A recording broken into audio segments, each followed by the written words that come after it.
Richo, reward for some pretty impressive performances in the Big Bash?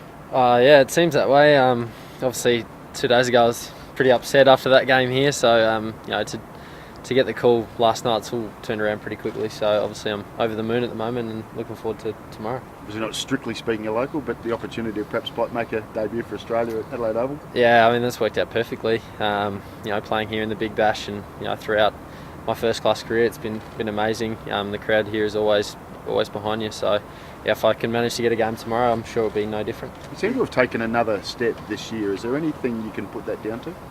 I'm not sure. I think maybe just another year of first class career under the belt and a bit more confidence maybe with a few performances. So I think most young blokes, it takes a few years to really feel confident in your own ability, and you put a couple of good games together and that's what happens. So it's been a really good year so far.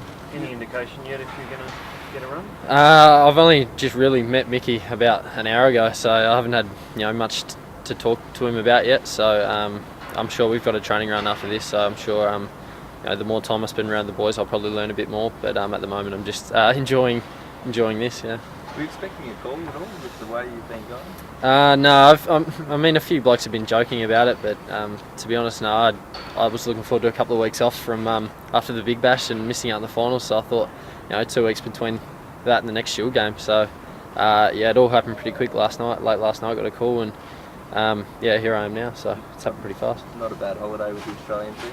Yeah, that's right, isn't it? It's not really a holiday when it's in your own city, though, is it? So I'm really happy to get the call, and looking forward to tomorrow. How different's the approach between bowling 4 overs and obviously you need a few different tricks in your kit bag to maybe a little bit more conservative as a one-day bowler? Yeah, I think it's all pretty relative. It's all pretty similar. I think one-day cricket is just obviously a longer version of 2020. I mean, you try and swing the new ball early, and then at the death you just try and bowl your Yorkers and slow balls and stuff like that. But it's just doing it for 6 overs more, I guess. So I haven't played one-day cricket for a couple of months now, so looking forward to getting back into it. If you can execute as well as you can in 2020, then the results should go the same. You've got some good one-day form, mate. Yeah, it's been good this year. We've been pretty good in one-day cricket with the Redbacks, so we've got a pretty solid game plan together, and just being a part of that and knowing my role and managed to take a few wickets here and there, so it's been really enjoyable. If you do get the nod, TV ratings will go through the roof in the Territory, do you reckon? Oh, they might, yeah. I've been hearing a bit from people back up there, so definitely. I think I've obviously come a long way since then, so they'd be pretty proud. But we've got to wait and see if I'll get a game first. How will the nerves be if you do? Yeah, I don't reckon I'll get much sleep tonight either way. I think I'm pretty bad at the best of times, so that's what it's like at the start of anyone's career, I guess. So I'm looking forward to it.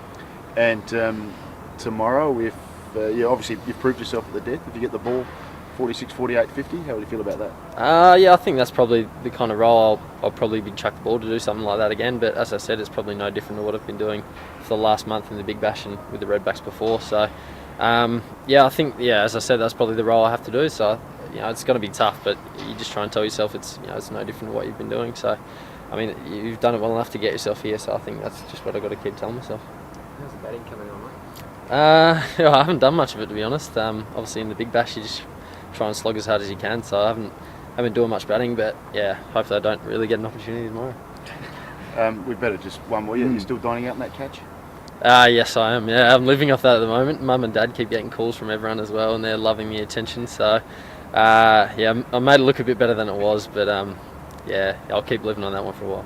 And that hit wicket, was that the one bizarre moments you've had in cricket? I watched a replay the other day, and I couldn't believe what happened. I genuinely didn't know that I did it, and looking back I look like a bit of a goose now because it was clearly out. So I'd never been involved in that before, and I think not only the players but the whole ground all know the rules now. That if you hit wicket you have to appeal, so I'm sure that won't happen again. Is that weird though? You have to appeal, like the stumps are over? Oh, that's right. I mean, that's like any dismissal, isn't it? If it's out, it's out. So I'm sure everyone will be appealing their heads off from now on.